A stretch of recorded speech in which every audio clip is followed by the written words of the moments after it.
So right now there is no new timeline for the IPO. We would like to have a bit more clarity and closure on the SFSA review. And when we have that, we'll have another look and then we'll make a decision. In the meanwhile, we're very much focused on business. Business is doing very well. We grew more than 50% year on year in the first half in constant currency. So we're staying focused on business for now. And you're still looking, when you eventually come back to the market, for a listing in Sweden, potentially dual in the US at some point? So Sweden, I guess, is still the base assumption. But we haven't really kind of looked at this since this spring. Eventually, it could be a dual listing in the US in that case. But at the same time, we're growing very rapidly in the US.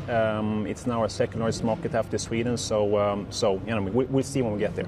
I want to dig into some of the concerns that regulators raise because they are significant. Sweden's Financial Supervisory Authority effectively said they need to broaden out your due diligence from not just merchants but also end customers. And you are in the e-commerce space, but you're also in the betting space. And I think that was the red flag, wasn't it, where there was some concern about the quality of some of those customers. What does it mean? How easy is it to simply just add on that function of credit checks for end customers? So there wasn't anything related to different verticals or types of merchants. I think the view in principle, which was surprising to us, was that in the preliminary assessment, the regulator said that we should do also diligence on the end user, the consumer paying with Trustly. These obviously consumers that have been KYC by the banks.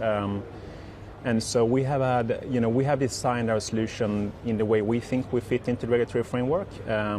We have, that view, and we've been in touch with the regulator since, trying to explain how we look at our position in the payment chain.